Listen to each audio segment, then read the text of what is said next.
Olá, telespectadores, ouvintes da nossa rede Alesp, mais um programa Ideias e Debates. Olha, eu vou bater um papo hoje com especialistas aí, tanto na questão do direito, jurídico aí, como médico também, né? A gente vai falar exatamente sobre direito à saúde, né? Tem aí um especialista, né, que vai falar, que vai explicar como é que a população fica em tempos aí de pandemia, caso precise aí do atendimento médico, né? Estou falando agora do doutor Marcos Caseiro, ele vai aparecer aí, já está no seu vídeo, é infectologista, né? E tenho também como convidado para a gente bater esse papo, né, o doutor Júlio Marques, que é advogado, está aí já no seu vídeo também, especialista em direito à saúde, né?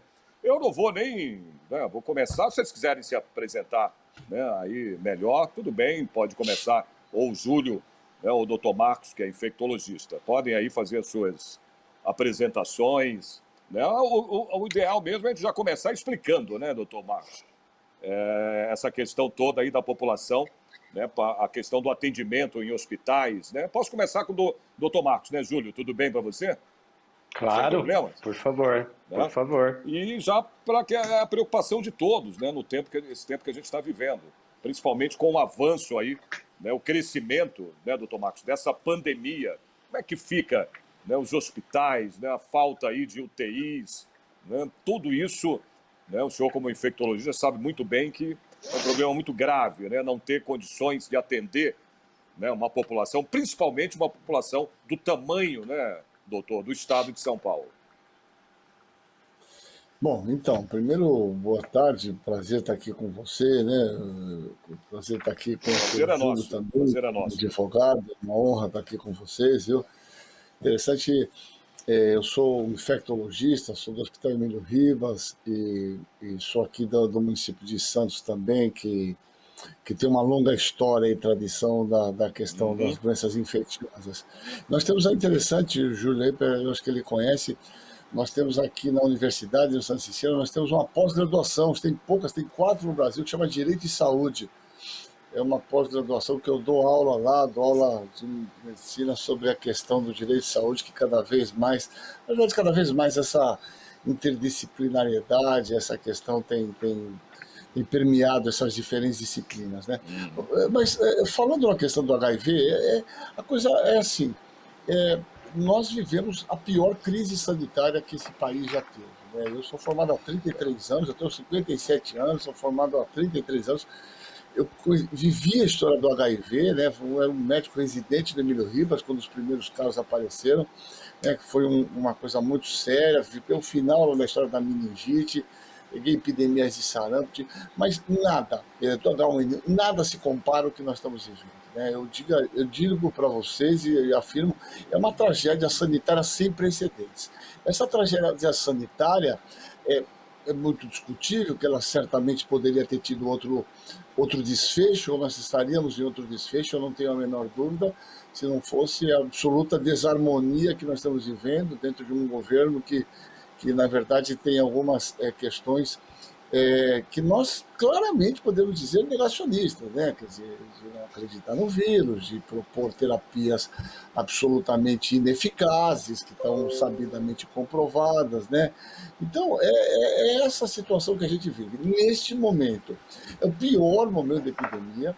Eu fiz um vídeo recentemente que teve uma enorme repercussão aí, mostrando. A gente está muito próximo do colapso sanitário aqui em São Paulo. Nós estamos reproduzindo aquilo que aconteceu lá em Manaus, como se nós não tivéssemos aprendido absolutamente nada.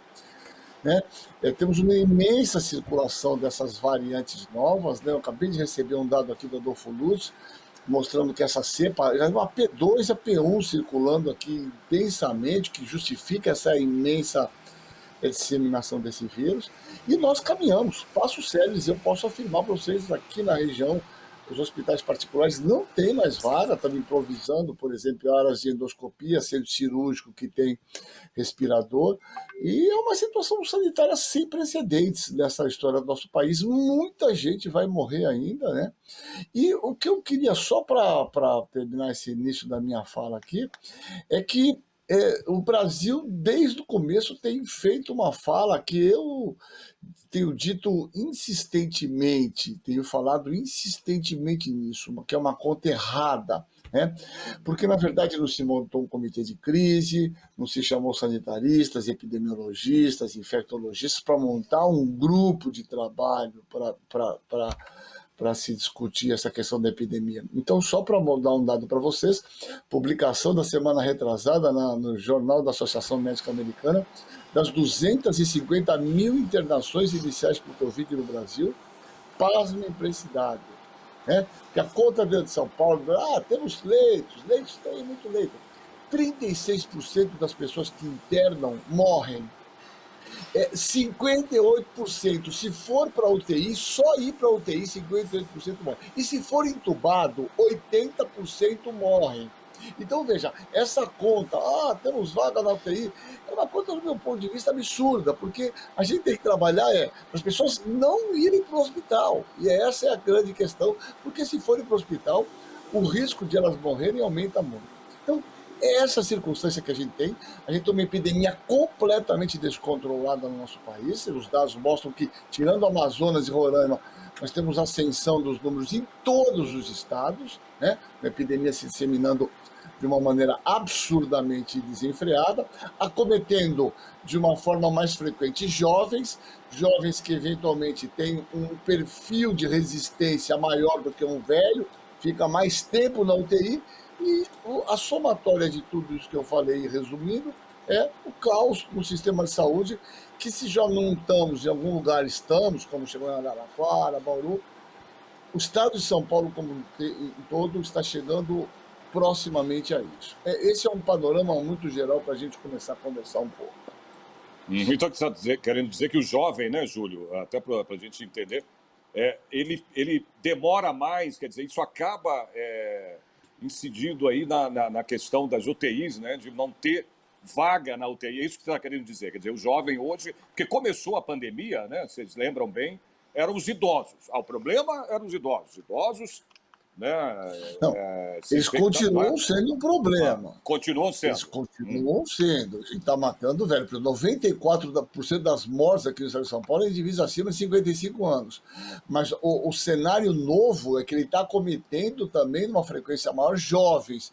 Jovens que têm uma reserva funcional, orgânica maior, e, eventualmente, quando vão para a UTI, acabam ficando por um período muito maior na UTI, e, obviamente, isso sobrecarrega as UTIs, né?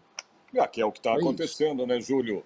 Agora, doutor Júlio, que é especialista, né, em direito de saúde, como que a população, doutor, ela deve exigir o direito, né, no caso, à saúde em tempos de pandemia, aí com esses sistemas, né, os sistemas de saúde à beira, como acabou de comentar, né, o doutor Marcos Caseiro, infectologista, né, à beira do colapso, doutor Júlio. Então, nós estamos numa situação também bem preocupante em relação aos direitos, porque não estou falando só em relação ao direito ao tratamento, mas em relação ao direito do paciente e do familiar quando este paciente está internado, né? Fiquei assustado com os dados que o Dr. Marcos trouxe sobre as internações, as fases de internação e os índices de óbito, e tem uma lamentável notícia. Eu acabo de ver também aqui pelos noticiários que a rede privada, pasmem, nós estamos vivendo para ver isso. A rede privada é quem está pedindo vagas para a rede pública. E aí eu até queria entender melhor do Dr. Marcos depois, porque eu penso que o problema do jovem, ou melhor, o problema do idoso, ele é pelo risco da infecção, mas ele não é um problema social em que ele está na rua, que ele está transmitindo essa variante. Acho que os idosos estão mais reclusos, como deve ser, até pelo medo, talvez, e os jovens que antes não tinha tanto índice de contaminação se sentem fortes, e eu vejo pela minha relação de amizades, os mais velhos arriscam uma aglomeraçãozinha, os mais velhos estão reclusos, né? Até por uma experiência pessoal, eu estou há 1 ano sem dar um beijo nos meus pais. Meu pai é doente, enfim, e por conta da minha mãe, que é cuidadora do meu pai, eu os vejo do portão, através da janela, mas não encosto, não abraço. Então, eu acho que o problema do idoso é a questão do tratamento, mas eles não são uma preocupação a nível de transmissão. O jovem não. E os jovens agora estão morrendo, né? Então a coisa está mais complicada. E falando dos direitos e com essa consideração dos hospitais privados pedindo apoio da rede pública, é para quebrar aquela ideia. E sendo muito franco, tanto a ideia do jovem quanto a ideia daqueles que possuem um plano de saúde com uma cobertura mais estendida, de achar que se pegar Covid vai ter tratamento porque tem plano de Não, isso saúde. Não, não acabou, tem né, plano doutor de Júlio? Isso saúde. não existe, Acabou, né, doutor Marcos? colapsou, Não tem. literalmente colapsou. Não, e Então, quem tem um hospital particular tem procurado, né, o hospital público, e mesmo assim não tem como. isso, O hospital público não isso. tem não tem como suportar mais. E nós vimos a semana passada, eu que atuo na saúde, eu que peço Uhum. liminares para tratamentos, né? Mas não adianta. Um juiz do Sul negou, falou, olha, em outro contexto, o direito fundamental à saúde ele deveria ser preservado contra uma possível Uhum. negativa da operadora. Mas neste momento de pandemia, para essa situação, eu não posso garantir o direito, porque para eu garantir o direito de um, eu vou ter que tirar o direito de outro. Para eu internar um, alguém vai ter que morrer. E o Dr. Marcos É. também acredito que possa nos definir isso melhor. Vocês estão fazendo escolhas de Sofia. Quem ainda não está, está próximo de começar a escolher e aplicar princípios bioéticos de quem vive e quem morre, não é, doutor? Essa é uma situação que, de alguma maneira, né, é importante essas suas colocações, na verdade, assim. Primeiro, eu acho que utilizarmos um tempinho para fazer, na verdade, uma reverência ao grande herói dessa epidemia que se chama SUS, Sistema Único de Saúde, né? Sistema esse que estava a um passo de ser detonado com retirada de verbas, com retirada de dinheiro, né? Ele seria o caminho natural, a privatização dele não fosse isso. Vocês imaginam que seria uma população de quase 40 milhões de pessoas que não têm, estão desempregadas, quantos milhões que não têm plano de saúde, onde que elas seriam atendidas, né? O que você Meu faria Deus numa do situação céu, caótica? não dá nem para Você pensar fazer, nisso, né? né? Então, Até primeiro a gente tem que fazer aqui uma impossível. referência mesmo ao SUS, mostrar a importância desse sistema que a gente tem. Pegando um ganchinho nessa questão, eu acho que é importante, eu falo isso insistentemente, Júlio, o Sérgio, nós vacinamos todo ano, sem ruído, sem estresse, entre abril, maio, junho, 80 milhões de pessoas, sem ruído, sem barulho, todo ano nós vacinamos para gripe, influenza, 80 milhões de pessoas. E em 1919, na epidemia, em 2009, na pandemia do H1N1, vacinamos 100 milhões de pessoas em menos de 3 meses. Né? Nós temos mais de 5 mil salas de vacinação equipadas. Então, veja, nós temos um sistema completamente organizado, capilarizado, capaz de. O que nós não temos é vacina, porque vacilamos lá atrás, né? Não negociamos na hora que devia. Né? Subestimamos essa doença, porque tivemos um pico em junho, ela começou a declinar, todo mundo falou, acabou, estamos tranquilos, para que eu vou negociar a vacina? O preço está aí. Muitas noções erradas, que nós tínhamos chegado em pico de casos, tínhamos chegado num nível de imunidade comunitária. Porra, nós estamos muito longe disso, muito longe, né? Temos um estudo aqui no meu hospital de 1.600 pessoas no hospital, que está cuidando de Covid, né? Nós saímos de 22, estamos fazendo sorologia de todos os funcionários do hospital, 1.600 funcionários, cada 3 meses, saímos de 22% em junho, fomos para 36% em setembro e estamos em 46% agora em dezembro. Vamos refazer agora após vacina. Veja, nós temos metade da população, isso não é um hospital que ainda nem se infectou. Nós temos um mundo de pessoas para se infectar. E o maior problema, eu acho que o Júlio foi pontual no que ele falou. As pessoas mais idosas, não sendo os negacionistas, ficaram dentro de casa, sim, fizeram isolamento. Na verdade, aí entra o jovem, né?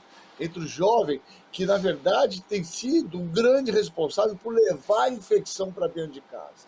Você entendeu? Ele é o transportador dessa doença. Ainda que essa doença seja muito mais suave para os mais novos, eles acabam sendo o veículo de transporte da rua para as pessoas queridas, para os seus pais, para os seus avós. Isso que é o pior, quer dizer, essa falta de empatia, essa falta de amor ao próximo pela completa falta de entendimento da gravidade dessa epidemia, né?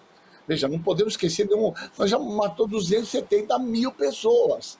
2.000 pessoas morrendo por dia. Não podemos achar isso normal. Não podemos normalizar isso em momento nenhum. Isso é muito grave, né? Parece que nós se acostumamos. Hoje já vai aparecer, morreu em 2006. É verdade. Né? Parece que nós normalizamos a morte. Nós normalizamos, nos acostumamos, nos anestesiamos com a você morte. Vê, isso é muito preocupante e aí, triste. Às vezes, você lembra, pelo amor de Deus, não estou aqui... Com todo o respeito que se deve, é uma tragédia. A gente pega aquela tragédia do Chapecoense lá, que até hoje, aquilo, virem sócios do Chapecoense, todos nós ficamos passados, é uma comoção nacional. Morreram 100 pessoas lá, né, jogadores. Cara, morrem 2.000 por dia.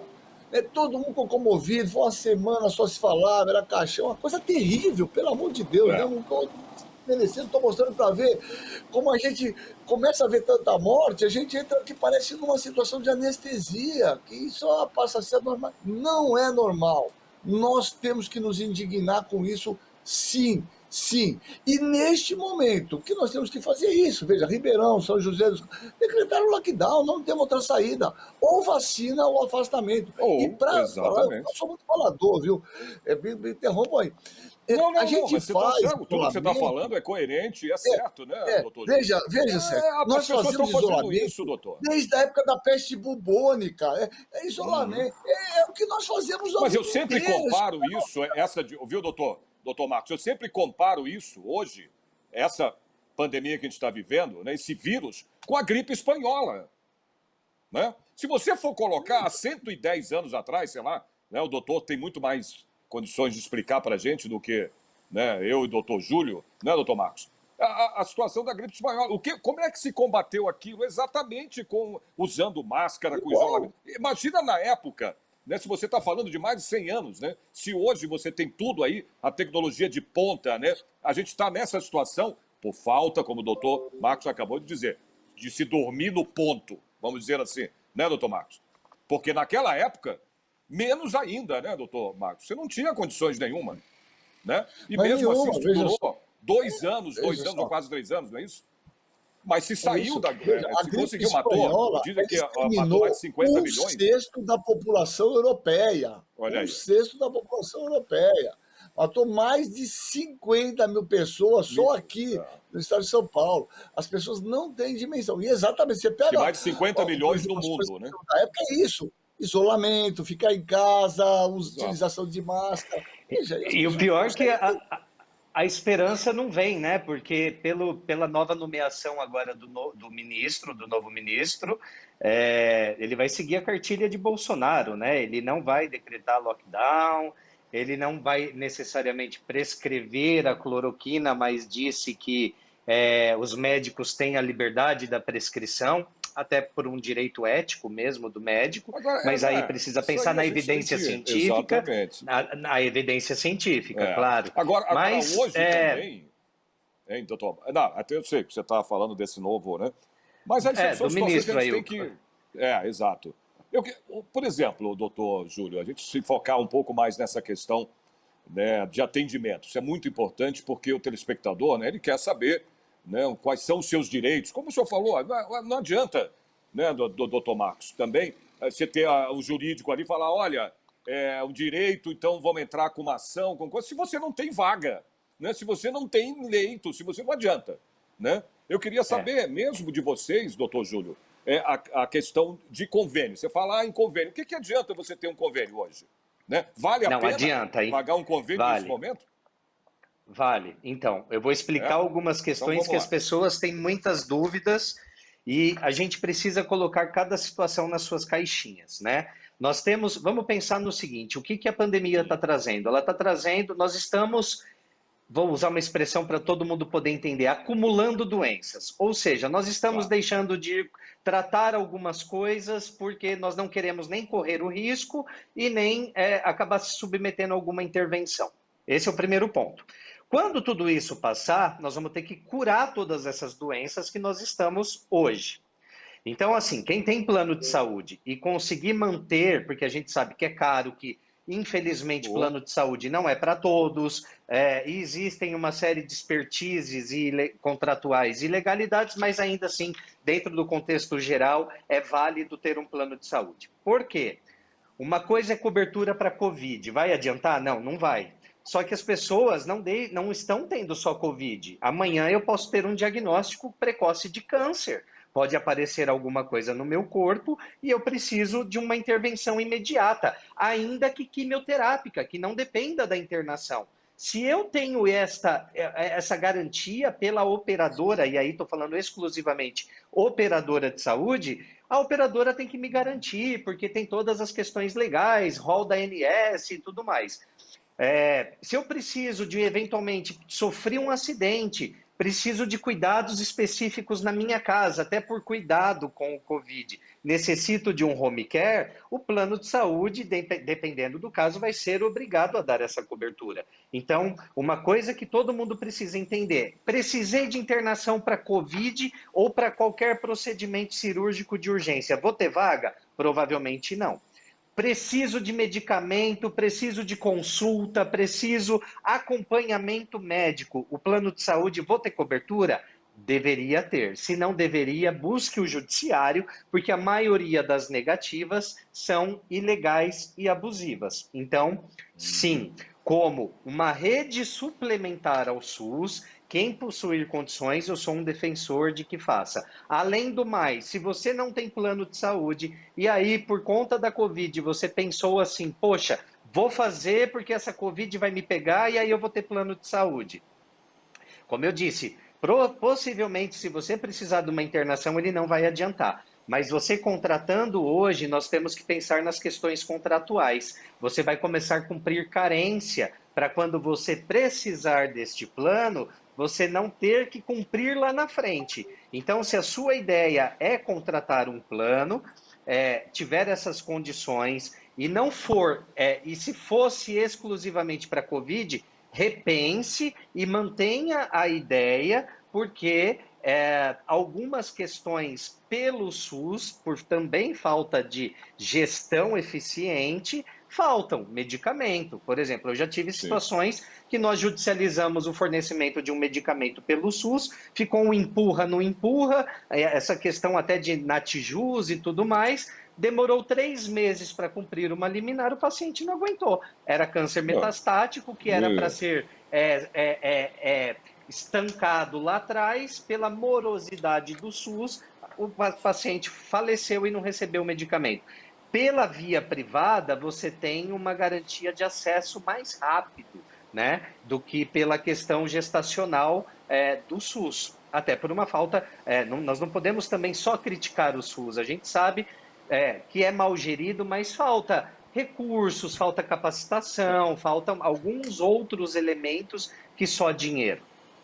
E aí uma outra observação que eu queria fazer a gente sabe que dá para melhorar a saúde desse país. Falta interesse político e bom senso, né? Aí agora estou me referindo ao SUS. Por quê? Nós vimos situações em que foi construído hospitais de campanha com recursos até ontem ditos que não era possível construir e abrir novos leitos. Construiu-se hospital de campanha. Houve aprovação das vacinas, a Anvisa flexibilizou toda aquela burocracia para facilitar o registro. Isso importa para nós quando a incorporação de novas tecnologias para N doenças. Então, nós vemos que é possível melhorar o sistema. De novo, na minha opinião, falta vontade política e bom senso de quem o administra.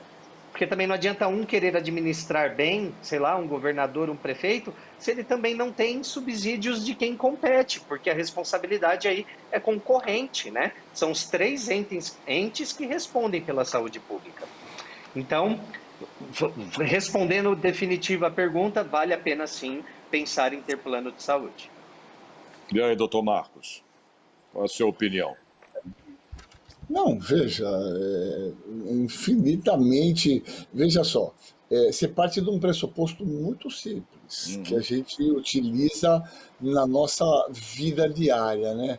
Quando você tem um, você não tem nenhum. Quando você tem dois, você tem um. Não podemos É. esquecer. Veja, nós temos uma enorme demanda de pessoas que têm planos de saúde e utilizam o serviço público. Veja, aqui em Santos, eu tenho um enorme ambulatório. Santos tem uma longa história na questão do HIV/AIDS. Eu tenho dezenas, centenas de pacientes. Eu tenho mais de 1.600 pacientes que eu acompanho com HIV, que eventualmente têm plano de saúde, mas é um serviço público, é um serviço público que dá o remédio gratuito, né? Exatamente. Então, o SUS é uma Isso é casa que. aberta em todo mundo. Olha, Eu digo mais para então, mas você. você fala, doutor Marcos, eu conheço hospitais, o próprio pai da minha mulher aqui foi tratado no hospital, impressionante, doutor Júlio e doutor Marcos. Melhor do que um hospital particular, meu amigo. De Mas 10 a você não 0 você tenha tem. dúvida. Exatamente. Aí você fica Se naquela. O você. doutor falou: olha, eu não estou falando mal do SUS, como o doutor Júlio, mas a gente tem que falar isso. Mas você encontra, é impressionante. Eu já encontrei, eu sou prova viva de que eu já vi hospitais, entendeu? Do SUS, que dão de 10 a 0 em hospitais particulares. Então, Tem remédio faltando. é importante fazer uma diferença. No começo da conversa eu havia dito do meu pai, né? Que meu pai é doente. O meu Sim, pai, por ser você ele falou. é atendido pela rede pública. Meu pai, ele era da segurança pública, então ele é atendido pelo IANSP. É da rede pública, tem uma diferença. É um plano de saúde para funcionários públicos, para ficar mais fácil de entender, né? O atendimento é excepcional. Meus pais não trocam o tratamento do IANSP por qualquer particular. E uma outra coisa, o que a gente Pois precisa é. entender é que em algum tem lugar que é sucateado. Tem um artigo muito interessante até de um instituto que estuda câncer e tudo, que fala: o meu SUS é diferente do seu SUS. A gente tem que entender que o SUS de São Paulo é uma coisa num padrão que você está dizendo que não perde para a rede privada, mas Sim. o SUS lá do sertão do Ceará, ele não tem nem a seringa para aplicar uma Ah, não. simples injeção, né? Uhum. E uma questão importante, a única coisa que às vezes eu percebo, lidando aí, permeando entre o público e o privado, o que eu vejo é muito profissional de grandes entidades trabalhando no SUS, então você não tem uma diferença de atendimento. O que muda é que não é o consultório bonito, com a escultura, com a hotelaria de um hospital privado, a coisa é mais simples, mas ser simples não é ser ineficiente. Eu sou um defensor absoluto do SUS. Eu acho que o SUS é o maior e melhor sistema, mas mal Exatamente. gerido. Doutor Marcos, o doutor Júlio falou em relação. Eu queria bater nisso porque eu queria saber a opinião, né, principalmente do infectologista, né, em termos desses hospitais de campanha. Por quê? O senhor não acha que se não tivesse esses hospitais fechados, que muitos, né, fecharam, essa realidade da pandemia, dessa infecção toda do vírus seria outra? Ou não? Ou Então, estou errado, doutor Marcos? não, eu acho que sim. Eu acho o que aconteceu, na verdade, vou reinsistir. É, quando nós começamos a ter uma expansão dos casos, a primeira orientação da Organização Mundial de Saúde foi que os países organizassem um comitê de crise, para que esse comitê, com sanitaristas, com epidemiologistas, com infectologistas, com advogado, com multidisciplinar, que as pessoas pudessem conjuntamente discutirem as medidas a serem tomadas num país com as dimensões como o nosso. Veja, É impossível. Eu sou um estudioso, leio, sou um professor aqui de pós, de doutorado. Eu não consigo acompanhar a literatura de coisas que saem, de publicações que saem diariamente. Nós temos mais de 200 mil publicações de coronavírus. Se você entrar numa plataforma que nós usamos, que é a PubMed, é um absurdo. Então, veja, montar uma equipe para se discutir em tempo real o andamento disso. Esse foi exatamente o que nós fizemos. Então, veja só, eu falei no começo, a conta não deveria ser ter disponibilidade de leito. A conta deveria ter sido, se você pega, por exemplo, se o SUS foi o grande, no meu ponto de vista, se o SUS foi o grande herói dessa epidemia, o SUS, a gente vê, por exemplo, a questão da medicina da família, é a grande esquecida. Nós temos, por exemplo, alguns municípios aqui na Baixada que tem uma cobertura de medicina da família estendido, amplo, que os índices são muito mais baixos que as outras cidades ao redor. Porque você tem um médico de família, você tem uma equipe de medicina da família, que, na verdade, não há tratamento precoce, mas há abordagem precoce.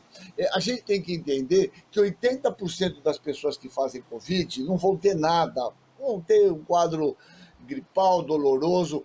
Agora, a sabedoria está em distinguir aqueles que eventualmente vão complicar. E aí tem muita coisa para fazer. Você tem, por exemplo, a questão do corticoide, a questão da anticoagulação, que foi fundamental. A gente sabe que é uma doença tromboembólica. Isso mudou a história dessa doença. Então, você tem que tratar precocemente, mas com medicamento efetivo. Não ivermectina, cloroquina, essas bobeiras que não servem para nada. Claramente documentada. Então, veja o que eu estou dizendo. Mas aí, o que aconteceu com os hospitais de campanha? Gastaram, foi uma farra do dinheiro, isso aí vai, né? Montaram hospitais, montaram a toque de caixa. E aí, após julho, se você pega os dados do nosso país, eles começaram a diminuir, né? Em todo lugar. Né? E aí o que se fez a partir de julho, agosto, setembro? Pô, os números estão caindo, pô, acabou, conseguimos controlar a epidemia. Então se desarticulou desarma, tudo, desmonta os fechou os hospitais hospitais de campanha, abriu tudo que é shopping. É incompreensível, as pessoas estão de saco Quer dizer, completamente a cheio. flexibilização, acharam que a flexibilização já não com a flexibilização Exatamente, não tinha mais o vírus, é isso? Não é? Eu acho que pensaram assim. Mas você sabe que eu tenho uma questão que eu estou pensando nela há alguns dias, na verdade, porque pelo controle eu sou a favor do lockdown. Mas eu vi uma charge esses dias aí pelas redes sociais e era uma criança perguntando para a mãe, e ela com a geladeira aberta assim, mãe, o que nós vamos comer hoje? E aí a mãe responde para o filho assim, não sei, filho, o serviço do seu pai não é essencial. E eu estou matutando isso com o que é essencial, porque pode não ser essencial para o social, aí a gente tem, né, dentro do direito a questão do interesse público, mas tem gente deixando de comer, tem gente indo à falência, Júlio, tem aí, gente... Júlio, E aí, isso tem me conflitado muito sobre a posição. veja, aí tem dois contextos aí que, na verdade, você não pode perder de vista.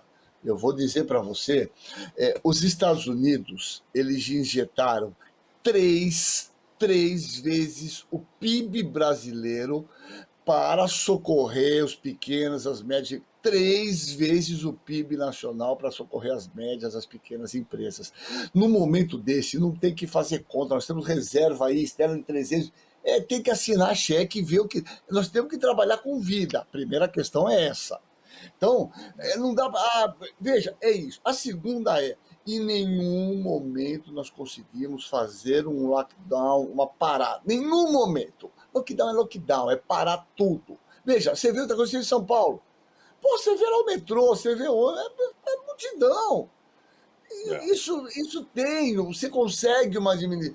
Mas ou você faz a coisa profunda, curta duração... Atacar a raiz, né? É atacar a raiz para ser o menos tempo possível. Nesse ponto, eu concordo. Você tem que dar suporte aos microempresários. Cara, nós temos que ter esse completo entendimento. todo mundo está sofrendo. Nós estamos, você está, todo mundo está. Os profissionais de saúde, nós estamos completamente exauridos, né? É como enxugar gelo. A gente estava calmando um pouquinho, conseguir umas fériasinhas, já foi retirada de novo, porque não dá, os casos começam a aumentar. As pessoas estão cansadas, estressadas, é burnout, veja, não é nós, médico, é O enfermagem. desgaste Então, está muito grande, é muito muito grande, né? O grande. É para desgaste todo em mundo que todos fica em os... Né? casa, as crianças que estão sem aula, é Para tudo. todo Mas mundo, veja, se as exatamente. pessoas têm uma conduta melhor, que nos falem, que nos trazem, vamos conversar. O problema é que nós não temos, né? Nós tínhamos que ter Sim. trabalhado na vacina, mas a doença estava em baixa. E aí os caras, já Não resolveu. teve nem Teria que ter sido política feito no começo, pública. não foi. Então é complicado. Né? E a melhora Complica, agora chega... uma política melhor do que o auxílio emergencial para socorrer as famílias menos, com menos recursos, que não têm reservas, que Nós não temos outro jeito, né? Porque se você eu está concordo. correto, as pessoas têm fome, têm necessidade, a gente tem que entender isso. Mas aí você tem que ter uma rede de amparo que cubra isso, não é verdade? Isso tem, que eu repito, um comitê de crise com economistas, né, para discutir todas essas vertentes. É uma doença multifatorial, a questão não é só o vírus e o homem, tem tudo isso, a questão econômica, social. Infelizmente não se Exato, pensou nisso, exato. né? Infelizmente nós estamos tendo uma enorme quantidade de morte de pessoas velhas, idosas. Isso é muito triste, né, o que a gente está vivendo, Não, né? e o problema maior, né, é que não tem como olhar para isso agora, nesse momento, né, doutor Marcos? Viu, doutor Júlio? Porque deveria ter sido feito, pensado e feito isso talvez antes, talvez não, com certeza antes. Né? Você fala, mas a parte econômica da economia, claro que vai abalar e vai, né, para o fundo do poço, não tenha dúvidas. Né? É o exemplo que você deu dessa charge que você viu aí.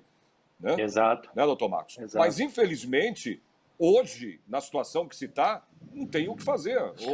O que faltou foi um plano, como o doutor sim. disse. O problema agora é salvar vidas. Né?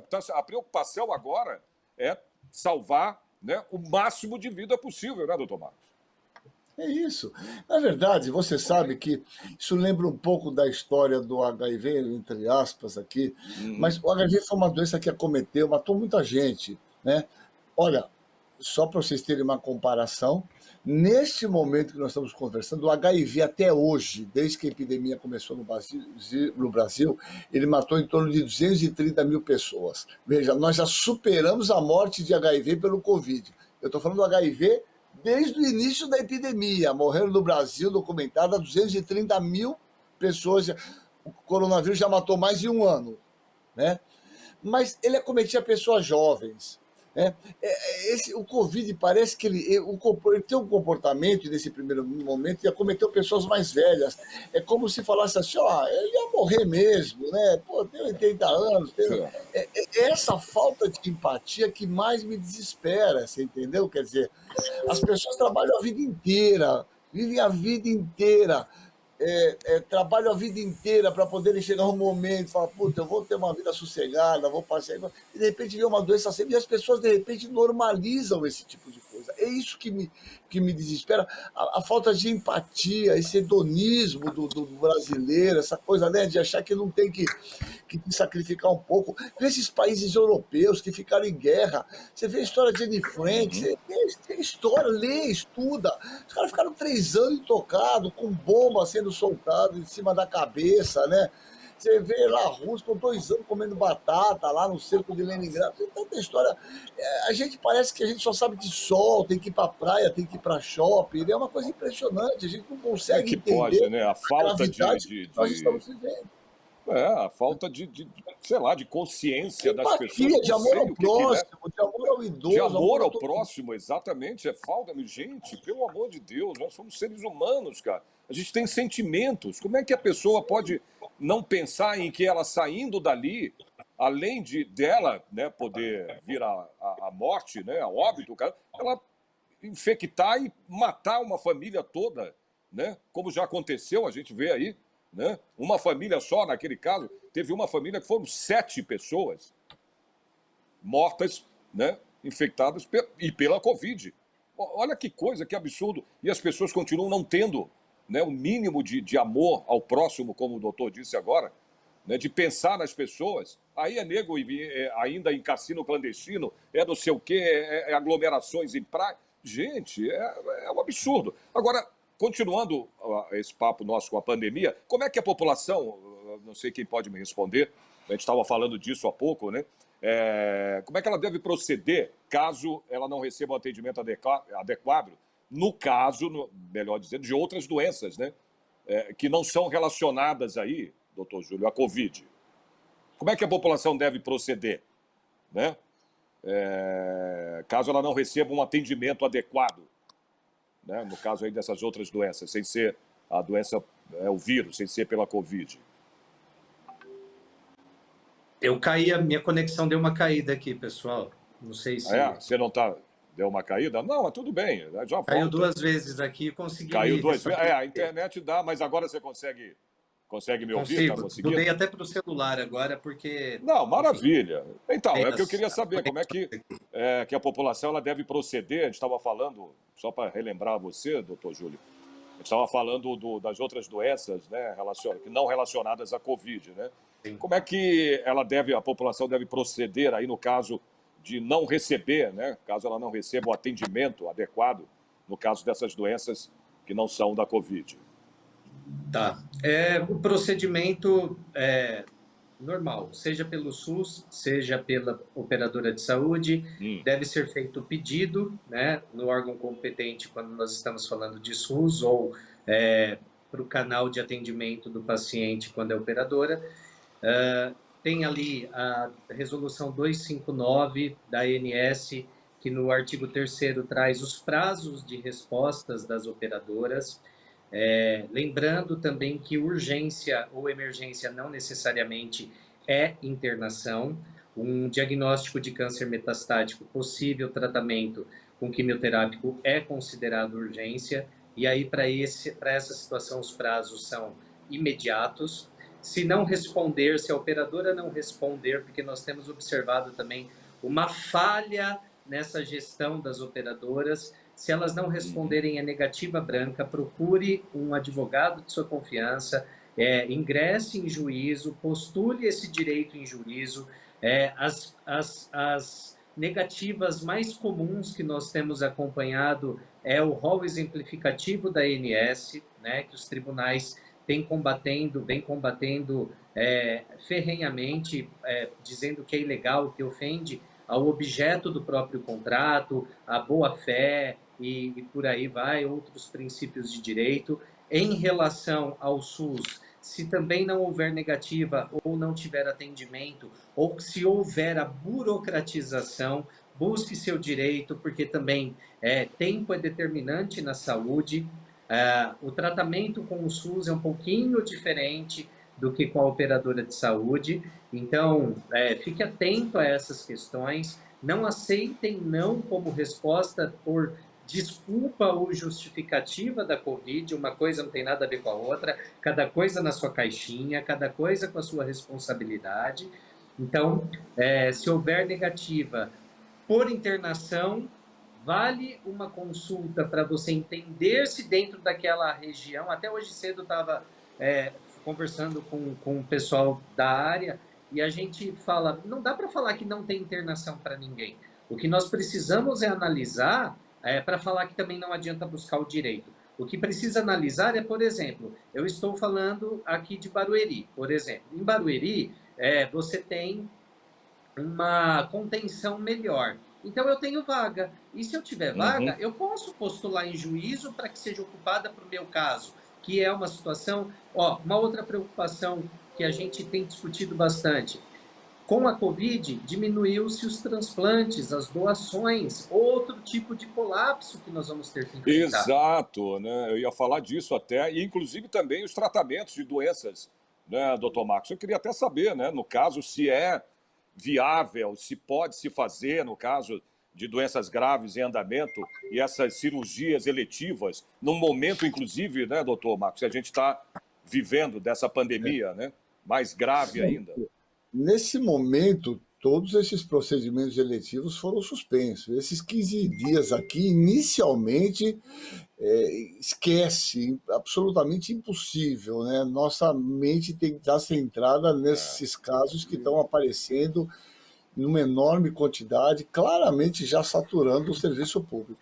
Veja, você está falando de um dado que é interessante, aliás, isso já teve repercussões aqui na região, porque dentro do sistema SUS, você tem uma coisa que é um sistema chamado CROSS. O CROSS é um O sistema Cross que é o... de referenciação de vaga. Então, por exemplo, eu estava de Isso. plantão, inclusive fiz um vídeo que teve uma enorme repercussão aí, que eu falo para... Eu estava num plantão de 24 horas no fim de semana de Janeiro Rios, eu recebi mais de 60 solicitações de vaga para a Covid. Infelizmente não pude atender porque não tinha. Existia a solicitação de vaga até de Barra do Turvo. Barra do Turvo é divisa com o Paraná, Barra do solicitando Turvo, vaga, sim. mais de 400 quilômetros. Exatamente, divisa do Paraná. Um paciente de Barra Imagina, do Turvo gente, transferir. aqui para Baixada Barra do Turvo é Santista. lá da região de Ourinhos, não é? Eu acho que Barra do Turvo eu fui pegar no mapa, porque eu quis olhar onde quero, que é com a divisa com o Paraná, né? Veja, então veja só, nós temos aqui, chegou na cidade, nós temos 16 pacientes que vieram do ABC, estava sem vaga lá. Então você tem na Rede Cross o sistema de referenciação, tem paciente de Mauá, paciente de Suzano. Veja, agora, na rede hospitalar particular, obviamente vocês têm que dar o jeito deles, né? De alguma maneira, porque tem questões não só contratuais, mas éticas básicas, as pessoas pagam. Agora, esse é um problema que está acontecendo, porque, na verdade, quando eles chegam lá na porta, muitas circunstâncias, os médicos acabam liberando alguns pacientes que não poderiam estar liberando, que são pacientes que estão ali no limiar, né?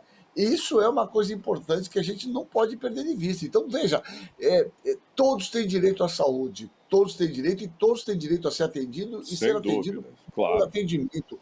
Esse é um direito mais básico do ser humano, é esse, né? E a gente tem que reivindicar de uma maneira que for possível. Agora, eu não acho possível que chegue um paciente com desconforto respiratório num pronto-socorro, qualquer médico que estiver lá vai se recusar a atender ou dar um atendimento. Obviamente, repito, isso tem um limite. Se você não tiver mais um caninho para pôr oxigênio, se você não tiver oxigênio, como você vai fazer? E é por isso que, neste momento, nós só temos um caminho: ficar quietinho em casa para evitar novas contaminações. Porque se a gente for nesse ritmo ascendente, nós chegaremos nesse momento. E veja, e não é só atendimento. Você tem toda uma rede funerária. Os caras não estão conseguindo produzir caixão, não estão conseguindo enterrar esse número de pessoas, né? Muitos hospitais aqui são frigoríficos, pois alugaram contêineres frigoríficos para pôr os cadáveres. Quer dizer, você tem um limite de internação, você tem um limite de possibilidade de enterrar. Limite de morte, né? De enterrar pessoas. Várias áreas que a gente tem que um absurdo, é demais isso. Olha que ponto a gente, né, chegou. Olha, eu queria aqui, a gente tinha muito mais tempo para conversar, mas a gente, infelizmente, está chegando ao final do programa aqui, né? O nosso tempo já está se esgotando. Eu queria saber até do doutor Júlio se ele tem alguma colocação a mais para fazer rapidamente, porque a gente já está estourando o tempo aqui. Rapidamente, eu queria prestar também minha solidariedade aos médicos. Eu tenho acompanhado muitas notícias aí, os depoimentos, a falta de recurso, a falta de recurso humano mesmo. Está faltando médico. No Sul também já teve liberado aí médicos sem o revalida, né? É uma outra longa discussão também essa situação. Então, eu acho que além dos direitos dos pacientes, nós precisamos pensar também nos direitos dos médicos que estão aí se expondo, doando suas vidas, derramando o suor para poder salvar uma vida, com recursos limitados, com situações não apropriadas, né? E então não é só direito de paciente que a gente tem que pensar dentro desse colapso todo. Os médicos também são pessoas que precisam ter olhos, nós precisamos olhar para eles e entender as suas necessidades.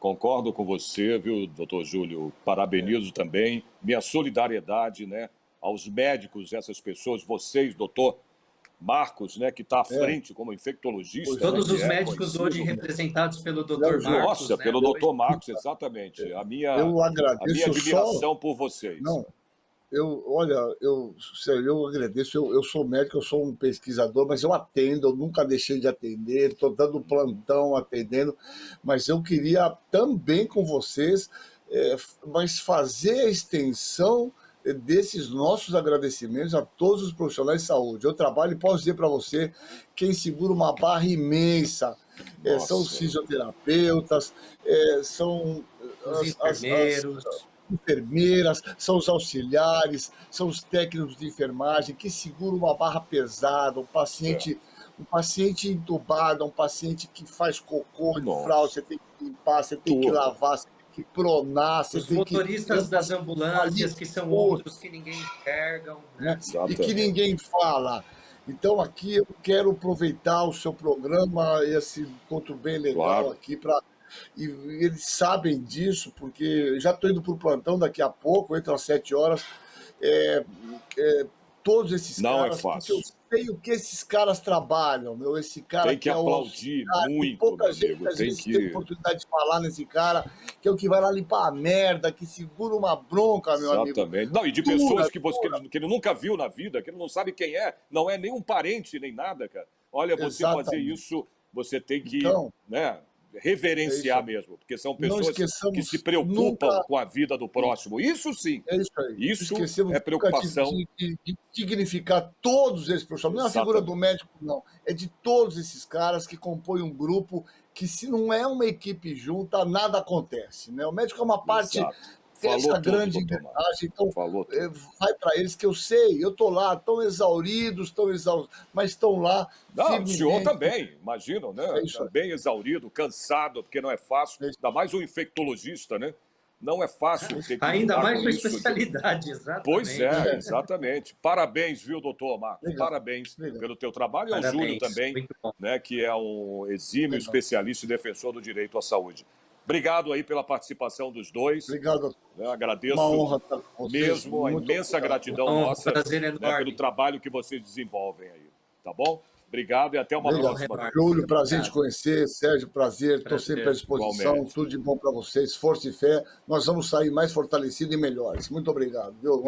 E fiquem em casa, vamos né? Passar por essa. Fiquem em casa, por favor. Fiquem em casa. Se cuidem, se protejam. Né? Usem máscara, usem álcool gel. Lavem sempre as mãos, é isso que a gente tem que fortalecer, porque só através disso a gente vai sair dessa situação. Né? Exatamente. Tenham empatia. Obrigado. É isso aí. Exato. Tchau, obrigado a todos os dois. Obrigado. Obrigado. Pois é, gente, bati um papo aí com o Dr. Júlio Marques, né, que é advogado especialista em direitos da saúde, e com o infectologista Marcos Caseiro. Agradeço muito a participação dos dois, né? O programa Ideias e Debates, então, termina aqui. Você pode aí rever nesta edição na nossa programação, tá? E também nas redes sociais com o canal da Rede Alesp no YouTube. Espero vocês, então, no próximo programa. Até lá.